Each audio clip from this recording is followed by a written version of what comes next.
470번째 독서 요약입니다. 키워드: 일본 부동산 투자, 도쿄 건물주 되기, 수익형 부동산. 책 정보. 제목: 서울을 팔고 도쿄를 샀습니다. 저자: 백승. 출판일: 2023년 1월 16일. 상상 빌더 한 줄 요약. 일본 도쿄 꼬마 빌딩 투자로 월세 수입 얻기. 책 소개. 조물주 위에 건물주라는 말이 유행어가 될 만큼 우리나라에서 부동산, 그것도 건물이 가지는 의미는 상당히 크다. 많은 사람이 건물주가 되기를 소망하지만 이미 가격이 천정부지로 치솟은 까닭에 이번 생에는 이루기 불가능한 꿈처럼 된 것이 현실이다. 과연 기회는 영영 사라져 버린 걸까? 여기 평범한 월급쟁이에서 월세 800만 원을 받는 건물주가 된 사람이 있다. 바로 이 책의 저자 백승이다. 그의 성공 비결은 무엇일까? 벼락부자와 대박의 상징인 코인이나 주식, 서울 아파트가 아닌 일본 부동산이다. 2019년 한국 부동산이 가파른 상승장일 때 저자는 서울 아파트를 팔고 도쿄의 꼬마 빌딩을 샀다. 당시 개인 투자자가 소액으로 일본 부동산 투자에 뛰어들어 성공한 사례가 없었던 탓에 맨땅에 헤딩하듯 시작했지만 끝내 우리나라에서는 찾아볼 수 없는 꿈의 수익률 10%를 도쿄에서 달성했다. 왜 일본 부동산이었을까? 이에 대한 저자의 대답은 명쾌하다. 상승 여력이 충분한 저평가 우량주 땅이기 때문이다. 전 세계에서 가장 낮은 대출 금리와 외국인 투자자에게도 열려있는 은행 대출, 유례없는 엔저 현상, 그리고 분산 투자 효과까지 모두 누릴 수 있다. 그는 자신의 경험을 바탕으로 일본 부동산 투자의 매뉴얼을 완성했으며 이 책의 부동산 중개 업체를 찾는 방법부터 임장, 은행 신고 및 송금, 법인 설립, 계약과 사후 관리까지 건물을 취득해 월세 수익을 얻는 전 과정을 낱낱이 담았다. 누구나 쉽게 따라할 수 있게 정리한 이 책으로 당신도 새로운 차원의 투자법을 찾을 수 있을 것이다. 책에서 얻은 내용. 수익률 10% 기회의 땅에서 찾은 경제적 자유. 나는 일본에서 월세 받는다. 금리 인상과 여러 규제 등으로 국내 부동산이 하락장에 접어들었다는 예측이 대세다. 물론 국내 부동산 가격은 상승과 하락을 반복하지만 한번 돌아선 흐름이 전환되기까지는 다소 오랜 시간이 소요된다. 그렇다면 시선을 밖으로 돌려보는 건 어떨까? 가까운 곳에 상승 여력이 충분한 저평가 우량주 땅이 있다. 바로 일본이다. 안정성, 분산 투자 효과, 수익률까지. 일본 부동산에 주목하라.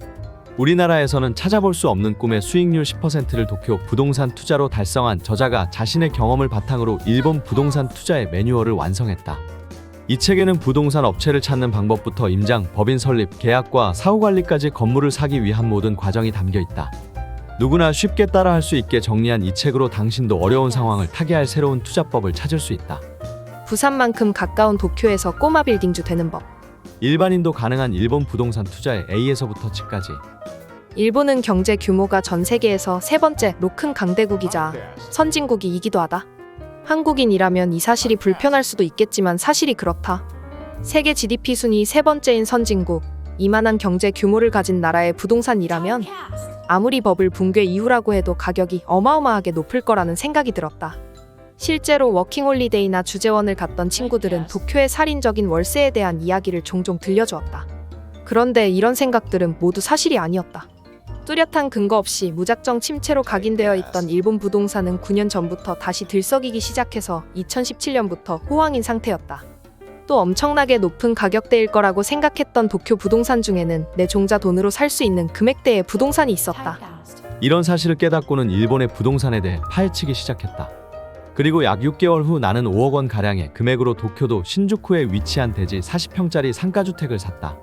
매입 당시의 명목 수익률은 5.8%였다. 그리고 지난 3년간 임차인 구성을 바꾸면서 월세를 올렸고 현재는 실질 수익률 13%로 월세를 받고 있다. 한국에서는 상상할 수 없는 수익률이다. 낯설어 보이는 해외 부동산 투자이지만 누구든 도전할 수 있다. 평범한 월급쟁이였던 나도 성공했으니까 말이다. 지금 부동산 투자의 길을 헤매고 있는 사람들, 더 넓은 세상으로 투자 길을 넓혀보려는 사람들에게 내 경험이 도움이 되기를 바란다. 덧붙여 나는 부동산 업계의 전문가가 아닌 일반인으로 이 책에는 철저히 투자 목적으로 접근하여 얻게 된 정보와 기록들을 담았다. 일본이 부동산 대출은 대체로 담보로 평가 금액의 60%에서 80%가 나오고 대출 금리는 2%대로 한국에 비해 더 많이, 더 싸게 빌릴 수 있다. 그만큼 수익률이 올라가고 수익도 늘어난다.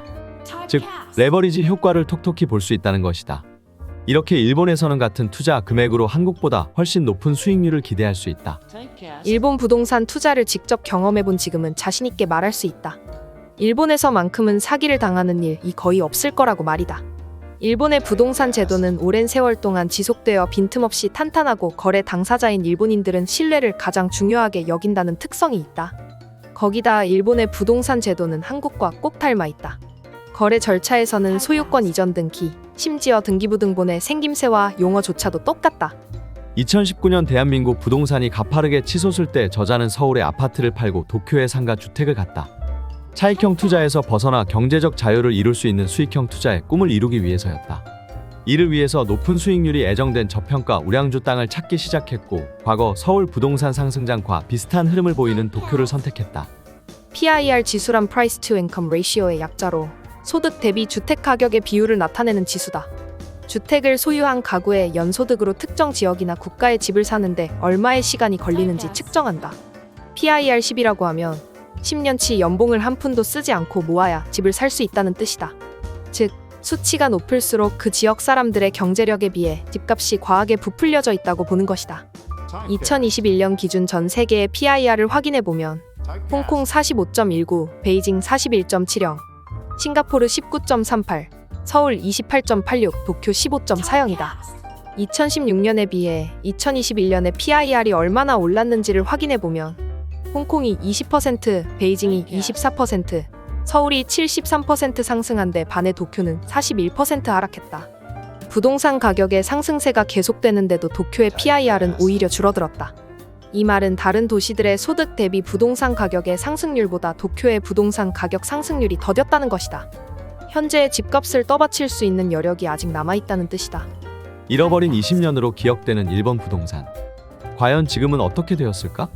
버블 붕괴 이후 오를 기미가 보이지 않던 땅값이 조금씩 들썩이기 시작했다. 도쿄, 오사카 등 주요 도시의 땅값이 2013년부터 꾸준히 상승하고 있다.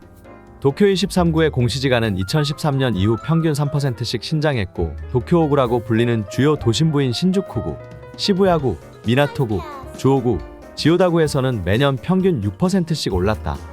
중요한 것은 7년 전과 비교해 6%가 오른 것이 아닌 매년 6%씩 올랐다는 사실이다. 일본의 부동산 대출은 대체로 담보평가액의 60에서 80%가 나오고 대출금리는 2%대이다. 한국에 비해 더 많이, 더 싸게 빌릴 수 있다. 그만큼 수익률이 올라가고 수익도 늘어난다. 즉, 레버리지 효과를 톡톡히 볼 수 있는 것이다. 이렇게 일본에서는 같은 투자 금액으로 한국보다 훨씬 높은 수익률을 기대할 수 있다. 하지만 중요한 사실은 따로 있다. 인구가 감소되더라도 도심의 인구는 늘어난다는 것. 즉, 지방과 도심 인근에 머물던 사람들이 도심으로 모여드는 현상이 더욱 심해진다는 것이다. 그러다 보니 도시의 효율적인 개발을 위한 도심 고밀도 개발 정책인 콤팩트시티라는 용어가 탄생하기도 했다. 투자를 할 때는 우선 내가 사고 싶은 부동산의 조건을 자세하게 뽑아놓는 것이 중요하다. 도쿄에서 5억 원으로 투자할 수 있는 부동산이라고만 접근하면 수천 개의 매물이 나오기 때문이다. 그래서 어떤 물건을 원하는지 명확히 해두는 작업이 꼭 필요하다. 예산이야 어느 정도 정해져 있기 때문에 크게 고민할 것이 없지만 도쿄인지 오사카인지, 도쿄라면 어느 지역인지, 아니면 어느 지하철역 근처인지, 주택인지 상가인지, 월세는 어느 정도 나오길 원하는지 등 원하는 조건을 구체화시킬 수 있어야 한다. 수익률이 더 좋은 것, 땅값이 더 비싼 것과 같이 모호하고 막연한 조건은 안 된다. 해외 투자의 경우 해외 투자 신고 업무를 전담할 은행 지점을 지정하는 해외 투자 지정 은행 신고가 필수라고 했다. 투자의 시작부터 앞으로의 모든 절차를 지정한 지점에서만 처리해야 한다는 것이다. 앞으로 계속될 환전, 송금 업무에서부터 각종 사전 신고, 사후 신고까지 모두 한 곳에서만 해야 한다. 잔금 대출을 위한 건물의 평가는 각 은행마다 가지고 있는 기준과 감정평가기관에서 받는 감정평가를 기준으로 한다.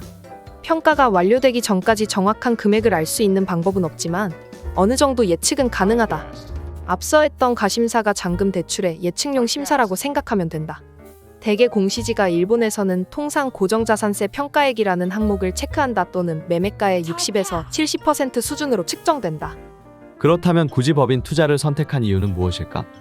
본격적으로 부동산 투자 사업을 시작하고 싶은 마음도 있었지만 가장 큰 이유는 일본 은행의 대출을 받기 위해서였다. 나는 평범한 직장인이다. 직장인이라는 신분은 안정적인 수입 덕에 자영업자나 사업가에 비해 비교적 손쉽게 대출을 받을 수 있다는 장점이 있지만 산업군이나 연봉에 따라 대출 한도가 매겨지고 제한이 걸린다. 연봉 5천만 원을 받는 월급쟁이에게 그보다 2에서 3배가 넘는 금액의 신용대출을 선뜻 승인해 주는 곳은 아주 드물다. 일본에는 부동산 임대를 전문적으로 관리해주는 회사가 있다. 이 관리회사는 부동산 중개에서부터 임차인 모집, 계약, 입주, 운영, 퇴거까지 부동산 임대 원스톱 서비스를 제공하는 곳으로 임대인이 임차인에게 임대를 놓을 때 하는 모든 과정을 대신 처리한다. 관리회사는 건물주의 위임을 받아 건물을 직접 관리하고 임대 계약을 체결하고 공실이 발생하는 경우 임차인을 모집한다. 에필로그. 투자의 세계는 넓다. 내 투자는 시작부터 외로웠다. 모두가 부동산에 확신이 없던 시절, 빚내서 집을 사라고 했던 그 시절에 부동산 투자를 시작했더니 몇몇 지인들이 우려를 표했다. 대출을 몇 억이나 받는다고? 대출이자가 1년이면 1,000만 원이 넘잖아. 이런 이야기를 들을 때마다 아무 걱정도 되지 않았다면 거짓말일 것이다. 모든 게 무섭고 불안했다. 내 판단이 맞는 건지 어느 누구도 정답을 알려주지 않았고 오히려 오답은 아니냐며 되물었다. 그렇게 3년 정도가 지나자 아파트 상승장이 시작되었다. 기존 투자자들은 환호했고 부동산 정책은 쉬지 않고 쏟아졌으며 전문가들은 오락가락한 의견을 내놓았다. 말 그대로 혼란의 도가니였다.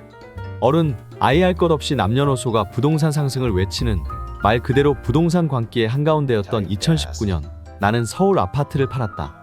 이때도 마찬가지였다. 사람들은 그 좋은 서울 아파트를 대체 왜 지금 파냐고 물었다. 게다가 잃어버린 20년으로 평가되는 일본의 부동산 시장에 전 재산을 넣는다니 정말 무모한 일로 비쳤을 것이다. 그 물음에 대한 나의 답은 간단했다. 나는 부동산 투자로 더 풍요로워지고 싶다. 나는 일본 부동산 투자를 통해 시간을 기다려야만 했던 차익형 투자에서 빠르게 현금을 만들 수 있는 수익형 투자로 옮겨왔다. 그리고 운이 좋게도 지난 3년간 일본 부동산이 계속 올라 예상 밖의 차익도 가져왔다. 하지만 그 무엇보다 매월 월급보다 많은 금액을 꼬박꼬박 현금으로 받을 수 있다는 사실이 더없이 달콤하다. 내 자산은 스스로 일을 하며 내 계좌를 불려주고 있다. 그 덕에 나는 10년 넘게 다닌 회사를 그만두었다. 매일 9시간을 바쳤던 회사로부터 벗어나 오롯이 나만의 시간을 가지게 되었다. 새로운 발자국을 떼고 나니 새로운 꿈이 펼쳐졌다. 투자법인의 사장이 되었고 임차인들과 함께 고민하는 임대인이 되었다. 많은 선배 투자자들이 말했던 내가 일하지 않을 때도 돈이 나를 위해 일하는 시스템을 구축했다. 더는 돈을 위해 살지 않게 되었다. 이렇듯 일본 부동산은 내가 돈과 시간 모두에서 풍요로움을 가질 수 있게 해주었다. 흔히 첫사랑, 첫 회사, 첫 키스처럼 처음은 더 간절하고 생각할수록 가슴 저미고 평생 잊지 못한다고들 한다. 나에게는 일본 투자가 그랬다. 첫 해외 부동산 투자이자 첫 건물, 더구나 처음으로 책을 통해 내 이야기를 하게 해주었기 때문이다. 나에게 일본 부동산 투자가 가진 의미는 이토록 중요하다. 혹시 투자 결정 앞에서 망설이는 독자가 있다면 한 발 물러서서 차근차근 자신의 상황을 둘러보길 권하고 싶다. 내가 확신했던 이 상황이 잘못된 타이밍에서 다른 사람들에 의해 만들어진 환상이라면? 당장은 맞겠지만 몇 년 후에는 아니라면? 몇 년 후 불확실성이 너무나도 커 보인다면? 앞으로 남은 인생에서 돈이 나를 위해 일할 수 있게 하려면? 이와 같이 투자자라면 반드시 짚고 넘어가야 할 여러 가지 기본 질문과 그에 대한 자신의 답을 다시금 곱씹길 바란다. 시장에서 조급한 만큼 위험한 것은 없다. 투자는 불과 몇 년 안에 결론이 나는 단기전이 아니다. 평생에 걸쳐서 내가 가진 자산을 계속 움직이게 하고 결국은 돈 스스로 더 큰 돈을 불러오게 만드는 장기전이다. 그리고 가장 중요한 것은 이렇게 불어나는 돈을 절대로 잃지 않는 것이다.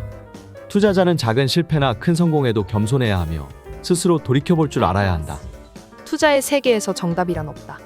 내가 서울 아파트를 매도하고 난 후에도 서울 아파트 가격은 더 올랐고 내가 선택하지 않았던 서울의 상가주택도 더 올랐다. 결국 서울 아파트도 답, 상가주택도 답이었다. 하지만 나는 나만의 답을 저평가된 투자처이자 레버리지를 최대로 활용할 수 있고 저금리 효과를 이용해서 높은 수익률을 거둘 수 있는 일본에서 찾았다. 과열된 시장과 규제를 벗어나 내가 원하는 조건들이 모여있는 시장으로 이동했을 뿐이지만 이 투자를 통해 나는 당장 회사를 때려치워도 될 만큼의 월세 수익과 투자 사업의 사장으로서 첫걸음을 내딛는 귀한 경험을 얻게 되었다. 투자의 세계는 넓고 투자할 곳은 많다. 그리고 누구나 할 수 있다. 시야를 넓히면 새로운 가능성을 발견할 수 있다. 저자 소개. 저자 백승. 평범한 월급쟁이로 2014년 처음 부동산 시장에 뛰어들어 서울과 수도권 중심의 아파트 투자로 자산을 불렸다. 차익형 투자에 치우쳤던 포트폴리오를 수정하여 직장 대신 월급을 줄 수익형 투자처를 찾아 경제적 자유를 달성하고 싶었다. 수익률 높은 투자처를 물색하다가 일본 부동산으로 눈을 돌리게 되었다. 미지의 세계였던 해외 부동산, 그것도 잃어버린 20년이란 이미지가 강했던 일본이었기에 맨땅에 헤딩하듯 직접 발로 뛰며 자신만의 길을 개척해야 했다. 오랜 수고 끝에 도쿄의 꼬마 빌딩을 취득했고 현재 일본 임차인들로부터 매월 800만 원을 꼬박꼬박 받는 건물주가 됐다. 기업이 아닌 개인이, 그것도 비교적 소액으로 일본 부동산을 취득한 사례는 흔치 않기에 더 많은 사람에게 투자의 기회를 알리고자 이 책을 썼다. 국내 최초이자 유일의 일본 부동산 투자서라 해도 과언이 아니다.